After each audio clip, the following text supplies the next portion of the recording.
Hi, I'm Lucas, and I want to share my journey of how I learned to truly enjoy life.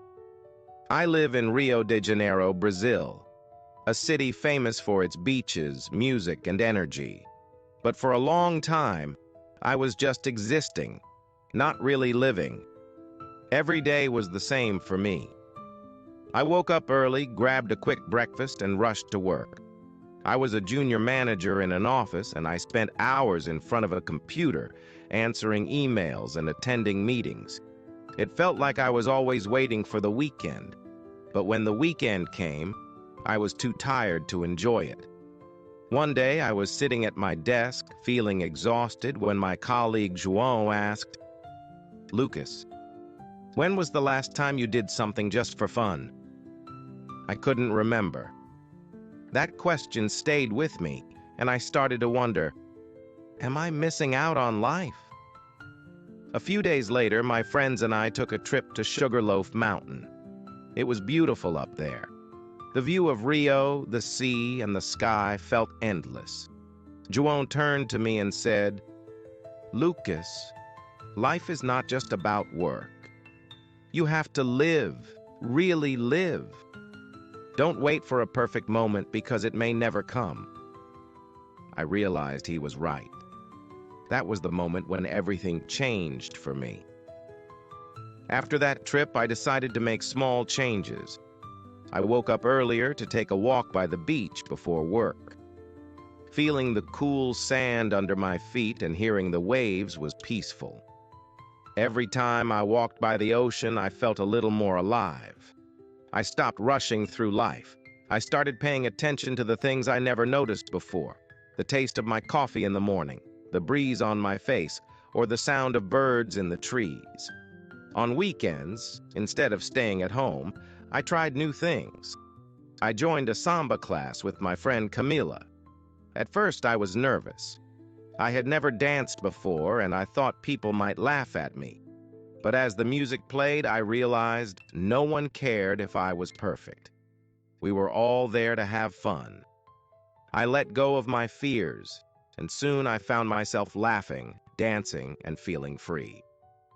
Learning samba taught me that it's okay to step out of my comfort zone. Brazil has a saying, "A vida é para ser vivida," which means life is meant to be lived. I started to truly understand what this meant. Every day is an opportunity to create memories, meet new people, and try new things. One weekend, I traveled to Bahia, a state in the northeast of Brazil, famous for its beautiful beaches and warm people. I spent my days surfing, eating acarajé, a popular street food, and learning about the rich Afro-Brazilian culture. It was an experience that opened my eyes to the diversity and beauty of my country. The more I traveled, the more I realized that life isn't just about big moments. It's about the small, everyday things that bring you joy. One day, I was having lunch with my mother, and she told me something that stayed with me. "Lucas, happiness isn't something you chase, it's something you create." From that moment on, I stopped waiting for happiness to find me. I started creating it every day. At work, I found ways to make my job more meaningful. Instead of just focusing on deadlines, I began helping my colleagues and finding joy in teamwork. Outside of work, I made more time for my hobbies. I took up photography, capturing the vibrant colors of Rio. Whether it was the golden sunset over Copacabana or the lively street markets in Lapa. Then came Carnival, the biggest celebration in Brazil. For days, the city was alive with music, dancing, and color. I joined a street party with friends, dressed in bright costumes, and danced for hours. There was something magical about being surrounded by thousands of people, all celebrating life together. It didn't matter who you were or where you came from. In that moment, we were all the same, just people enjoying life. I learned a powerful lesson during Carnival. Life isn't perfect, but that's okay. It's the imperfections, the surprises, and the unexpected moments that make life beautiful. You don't need a reason to celebrate. Life itself is the reason. Of course, life isn't always easy. There were days when I felt stressed, tired, or unsure of myself. But every time I faced a challenge, I reminded myself of the beauty around me. I remembered that life is a gift, and it's up to me to make the most of it. One of the hardest times was when I lost a close friend. It was a painful experience, and for a while I struggled to find joy again. But during that difficult time, I remembered what João had said. Don't wait for the perfect moment. I knew that my friend would have wanted me to keep living, to keep enjoying life. Slowly, I started to heal by focusing on the small joys, watching the sunset, spending time with family, and continuing to dance samba. Now I live life freely, with no regrets. I'm not waiting for the future to be happy. I'm enjoying the present. Every day, I remind myself of a simple truth. Life is short, and we only have one chance to live it. Whether I'm working, dancing, or traveling, I try to live with gratitude and joy. I've learned that freedom isn't about having no responsibilities. It's about having the courage to live life on your terms. It's about waking up each morning with the excitement of what the day might bring and going to bed each night feeling fulfilled. As I continued to embrace life, I made a decision. I was going to travel more. Brazil is huge, and I hadn't even scratched the surface of what this beautiful country had to offer. I was excited to see new places, meet different people, and collect experiences along the way. But travel isn't just about seeing new places. It's about learning how to deal with life. My first stop was the Amazon rainforest. Let me tell you, it was nothing like Rio. The heat was intense, and the air was so thick with humidity that it felt like walking through a warm, wet cloud. I remember my guide, Anna, telling us, "You have to respect the jungle. It's alive." That stuck with me. It wasn't just a place, it was an entire world of its own. As we explored, I saw animals I'd only ever seen in pictures: jaguars, pink river dolphins, and even giant snakes. It was beautiful, but wild, a reminder that nature doesn't play by our rules. One night, as we camped under the stars, I lay in my hammock, listening to the sounds of the jungle, the chirping of insects, the distant howl of a monkey, and the soft rustling of the trees. It felt peaceful and a little bit scary at the same time. I thought about my life back in Rio, about how fast things moved there. Here in the Amazon, time seemed to slow down. It was a chance for me to reflect and to think about what I really wanted in life. After my Amazon adventure, I headed to Salvador, a vibrant city on the coast. It was there that I met Elisa. She was a friend of a friend, and from the moment I saw her, I was smitten. She had this easy smile, the kind that lights up a room, and she was always laughing. I thought to myself, is this what it feels like to have a crush? I hadn't felt that way in a long time, and it caught me off guard. We spent a lot of time together, going to the beach, eating local food, and exploring the old colonial streets of Salvador. The more time I spent with her, the more I liked her. She was smart, funny, and full of life. One evening, we were sitting at a beachside cafe, watching the sunset, and I thought, maybe this could be something more. But then, out of nowhere, she mentioned her husband. I almost choked on my drink. "Your husband?" I repeated, trying to sound casual, but inside I was screaming. She laughed and nodded. "Yeah, we've been married for 3 years. Didn't I mention that?" "No, Elisa. No, you didn't mention that. I thought to myself. It was like a bucket of cold water had been dumped over my head. I had been building up this whole romance in my mind, and it turned out she was married the whole time. It was a funny situation in hindsight, but at that moment, I felt like an idiot. After that, I made a mental note to always ask about someone's relationship status before I let my imagination run wild. Lesson learned. But you know what? That's life.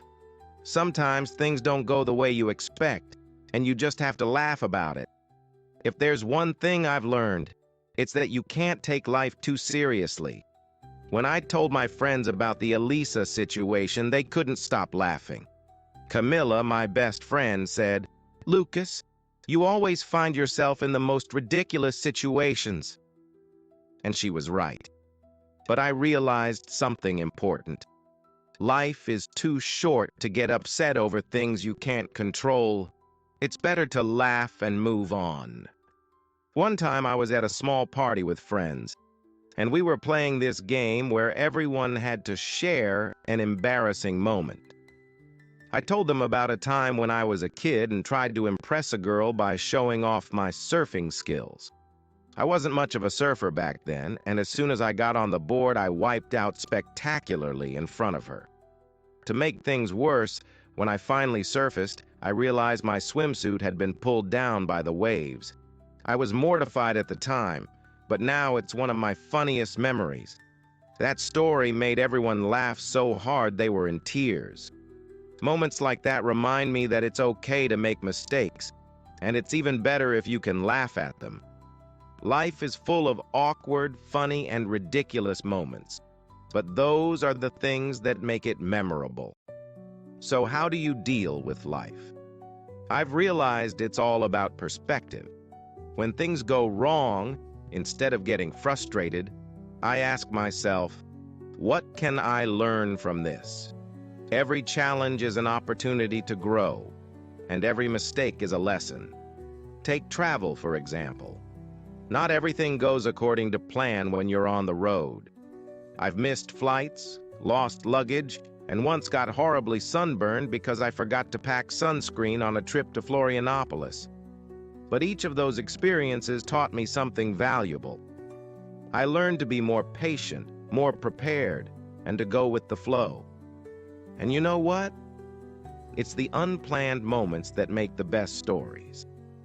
Like the time I got lost in the streets of São Paulo and ended up finding a hidden cafe that served the best coffee I've ever had. Or the time my bus broke down in the middle of nowhere and I spent hours talking with an old man who had some of the wisest advice about life.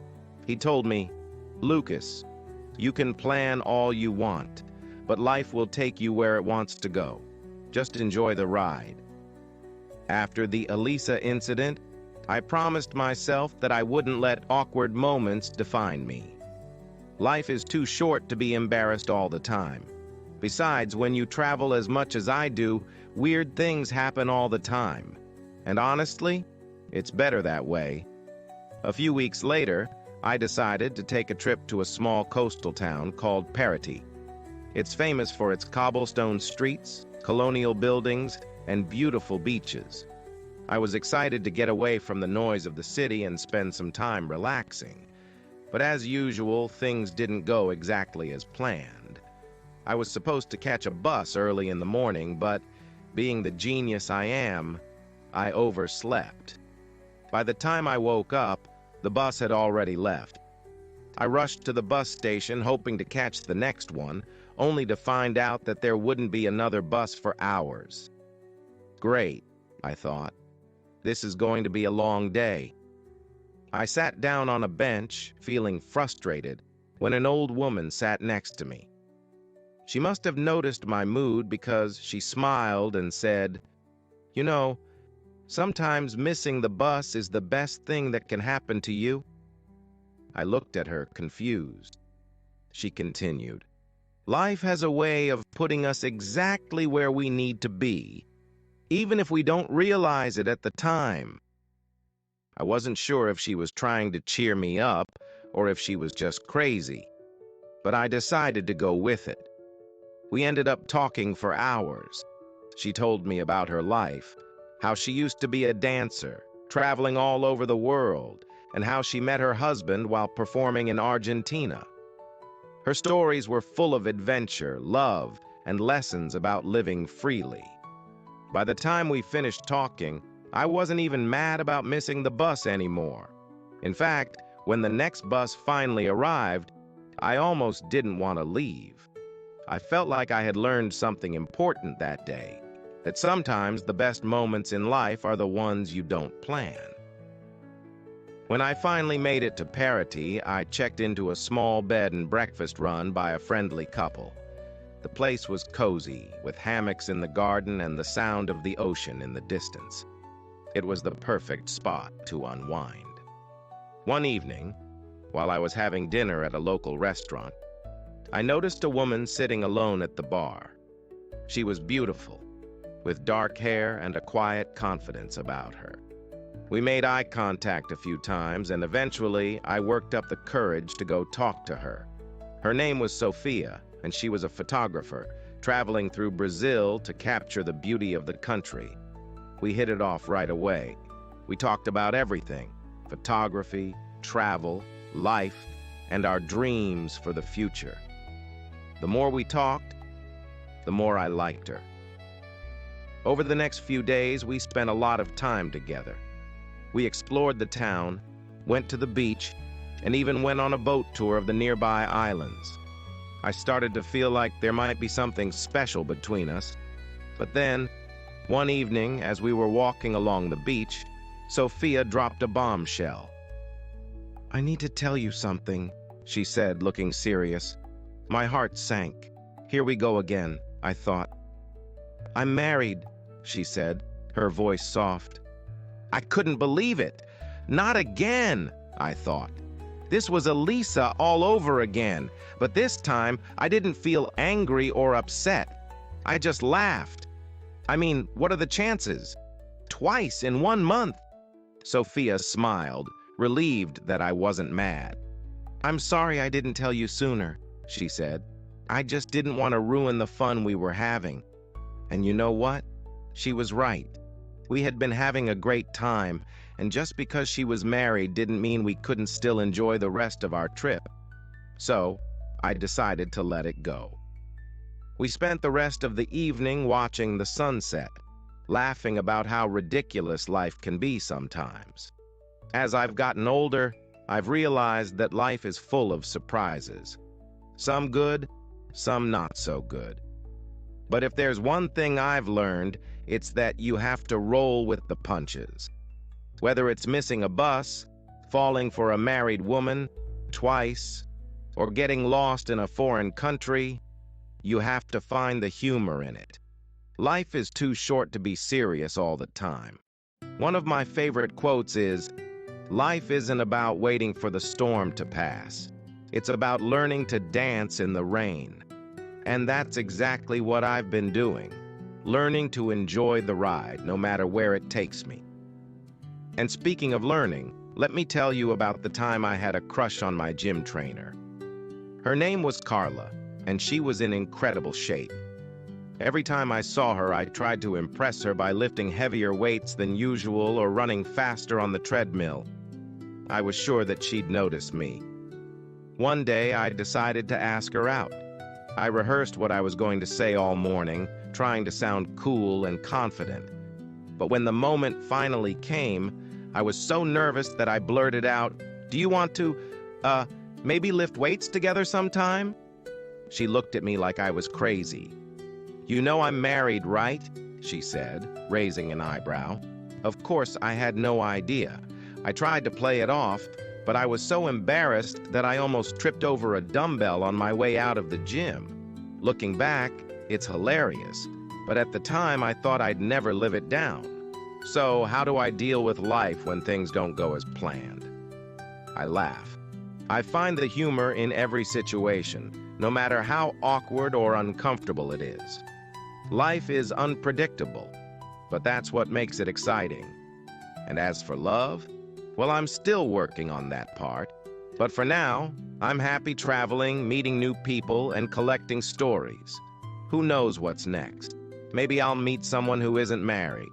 Or maybe I'll just keep enjoying life, one adventure at a time. After the whole thing with Sophia, I realized that sometimes life really does have a twisted sense of humor. You think you're on one path, and suddenly the road turns, leaving you scratching your head, wondering how you got there. But honestly, that's where the magic happens. The unexpected, the chaos. That's where the best stories are born. After my time in Parati, I decided to go back to São Paulo and look for a job. I figured it was time to stop traveling and try to settle down for a bit. So I applied for a few jobs and got called in for an interview at a marketing company. I walked into the office feeling pretty confident, but the moment I saw the interviewer, my confidence disappeared. It was Carla, the gym trainer I had a crush on. She didn't seem to recognize me, which was a relief, but I couldn't stop thinking about how I had asked her to lift weights together, like an idiot. The interview started off well, but then Carla asked, "So Lucas, how do you handle difficult situations?" Without thinking, I said, "Oh, I'm great at dealing with awkward moments, like this one, for example." Carla raised an eyebrow. I could feel my face turning red. I tried to recover by explaining how I handle stress and challenges in a professional setting, but the damage was done. I knew I wasn't getting the job, and honestly, I didn't care. I just wanted to get out of there without tripping over my own words again. By the end of the interview, we were both laughing. I didn't get the job, but I walked out of the office with a smile on my face, knowing that I had at least made the best of an embarrassing situation. A few weeks later, I found myself on the beach again, this time just outside Rio de Janeiro. I was sitting on the sand, watching the waves, when an older man came and sat next to me. He was quiet for a while, just staring at the ocean. Then, out of nowhere, he said, "You know, the best thing about life is that it doesn't care about your plans." I looked at him, curious. "What do you mean?" He smiled and said, "Everyone thinks they know where they're going, what they want. But life always has other ideas.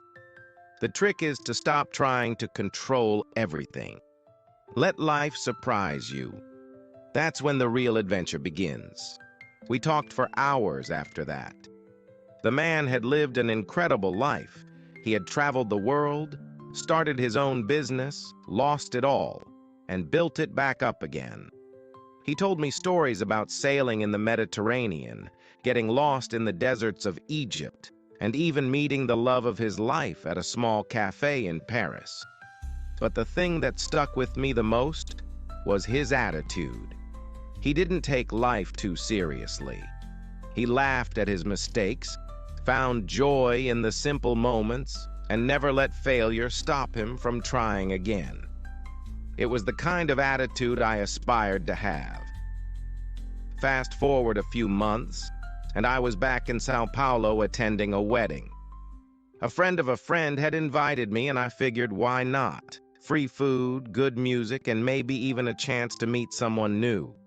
The wedding was beautiful, set in a garden, with fairy lights hanging from the trees. Everything was perfect, except for the fact that I didn't know anyone there. I tried to make small talk, but it was awkward. I felt like an outsider. But then, something hilarious happened. As I stood there at the wedding, feeling more out of place by the minute, I spotted the cake. It was massive, tall enough that you could probably see it from space. I figured, why not grab a slice early? At least I'd have something to do. So I made my way over, trying to be discreet. Just as I reached for a plate, I heard someone call out, "Wait! Stop!" I froze, cake knife in hand, realizing too late that I'd almost cut into the display cake, the one that wasn't meant to be touched. Everyone around me burst into laughter, and I turned bright red. It was mortifying, but also kind of hilarious. I had managed to turn a quiet